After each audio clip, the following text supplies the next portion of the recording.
একটা কোবরা গোখরো। আমি জল ঢোড়াও নই, বেলে বোড়াও নই, আমি জাত গোখরো, এক বলে ছবি। এবার কিন্তু এটাই হবে। नमस्कार, मैं सिद्धार्थ सिंह और आप देख रहे हैं द भारत प्रेस। पश्चिम बंगाल में चुनावी माहौल गर्म है, रैलियों का दौर भी जारी है।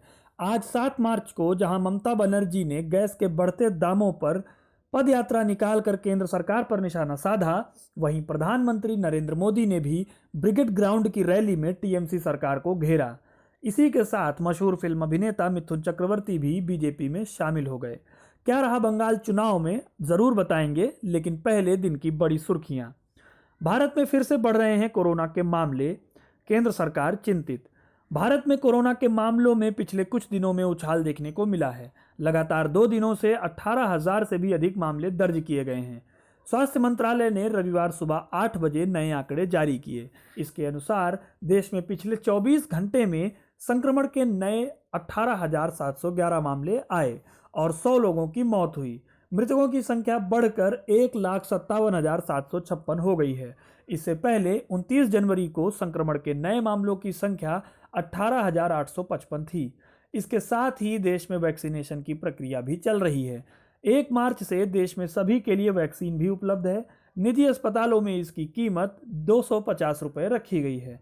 देश में संक्रमितों के स्वस्थ होने की दर 96.95% है, जबकि मृत्यु दर 1.41% पर बनी हुई है।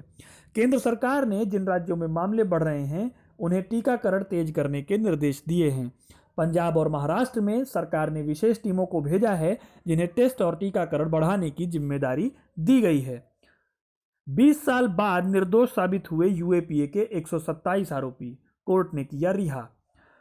सिमी संगठन से जुड़े होने के 20 साल पुराने मामले में सूरत कोर्ट ने 127 लोगों को रिहा कर दिया। सन 2000 में इन सभी लोगों पर सिमी संगठन में शामिल होने का आरोप लगा था।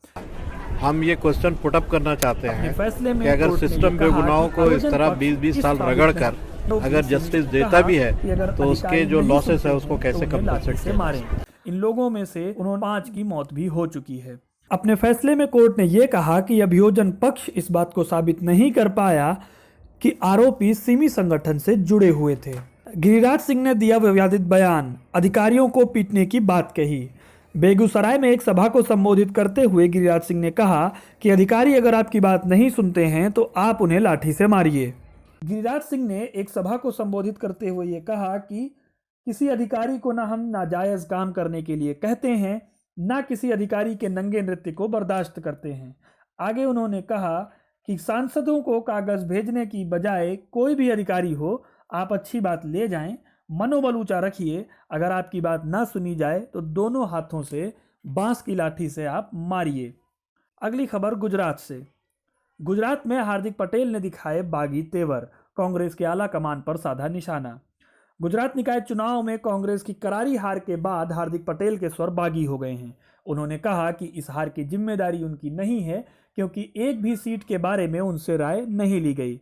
हालांकि भविष्य में कांग्रेस छोड़ने की अटकलों को भी उन्होंने खारिज किया और कहा कि वह कांग्रेस में बने रहेंगे और पार्टी उन्हें जो भी जिम्मेदारी देगी उसे निभाएंगे।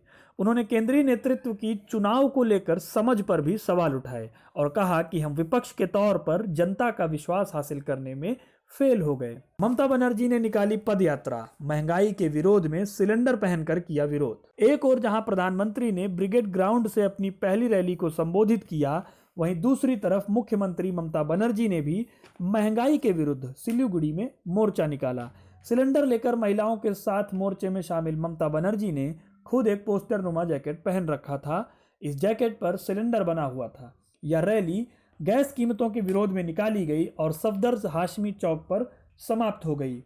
तमाम पोस्टरों में दीदी नहीं बेटी के नारे भी दिखे। अटकलों पर लगाम लगाकर बीजेपी में शामिल हुए मिथुन चक्रवर्ती, कहा मैं वो कोबरा हूं जो डसूंगा तो तुम फोटो बन जाओगे। मशहूर फिल्म अभिनेता मिथुन चक्रवर्ती ने बीजेपी का दामन थाम लिया है। इससे उन सभी अटकलों पर लगाम लग गई है जो पिछले कुछ दिनों से चल रही थी। प्रधानमंत्री नरेंद्र मोदी की रैली में शामिल होकर उन्होंने सदस्यता ग्रहण की। इससे पहले वह कैलाश विजयवर्गीय से भी मिले थे। मिथुन ने कहा, मुझे बंगाली होने पर गर्व है, उन्होंने मंच से पार्टी का झंडा भी लहराया और कहा कि यह सपने के सच होने जैसा है कि मैं दुनिया के सबसे बड़े लोकतंत्र के प्रधानमंत्री के साथ स्टेज शेयर करूंगा। अब बढ़ते हैं दिन की सबसे बड़ी खबर की तरफ। ब्रिगेड ग्राउंड में प्रधानमंत्री ने भरी चुनावी हुंकार, बोले टीएमसी के लोगों ने तोड़ा बंगाल की जनता का भरोसा। प्रधानमंत्री नरेंद्र मोदी ने कोलकाता के ब्रिगेड ग्राउंड में अपनी पहली रैली को संबोधित किया। इस रैली में मशहूर फिल्म अभिनेता मिथुन चक्रवर्ती भी शामिल रहे और उन्होंने प्रधानमंत्री का जोशीले ढंग से स्वागत किया। रैली को संबोधित करते हुए प्रधानमंत्री ने बांग्ला में आसोल परिवर्तन की बात कही। हमारी माताएं, हमारी बहनें, हमारी बेटियां, बंगाल का युवा आज बंगाल में आशोल परिवर्तन के लिए आया है। उन्होंने युवाओं को शिक्षा, रोजगार देने के अलावा पलायन रोकने का भी वादा किया। ममता बनर्जी पर निशाना साधते हुए प्रधानमंत्री ने कहा कि कुछ दिन पहले वह स्कूटी पर थी तो लोग मना रहे थे कि आप गिरे नहीं तो स्कूटर कंपनी ही बंद हो जाती। इसके अलावा उन्होंने लेफ्ट और टीएमसी गठबंधन पर भी सवाल उठाए। प्रधानमंत्री ने कहा कि बंगाल का यह चुनाव आने वाले 25 सालों के लिए बंगाल के विकास की दिशा तय करेगा। अगले 5 वर्षों में बंगाल का विकास अगले 25 वर्षों के विकास का आधार बनाएगा। इसलिए इस बार आप सिर्फ बंगाल में सरकार बनाने के लिए वोट नहीं देंगे, लेकिन बंगाल को बनाने के लिए, बंगाल को विकास की नई ऊंचाई पर पहुंचाने के लिए वोट डालेंगे। उन्होंने कहा कि बंगाल में टीएमसी अपने परिवर्तन के नारे को भूल गई है।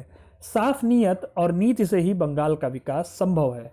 उन्होंने आत्मनिर्भर भारत योजना के लाभ को भी डबल इंजन की सरकार होने पर जल्दी मिलने की बात कही। खून खराबे की राजनीति का आरोप लगाकर प्रधानमंत्री ने कहा कि बंगाल में खुलकर घर में घुसकर हमले होते हैं, इसे बदला जाना जरूरी है। उन्होंने कहा कि केंद्र की जल जीवन मिशन योजना का पैसा राज्य सरकार इस्तेमाल नहीं करती, वह केंद्र सरकार की तमाम योजनाओं का पैसा लेकर बैठ गई है।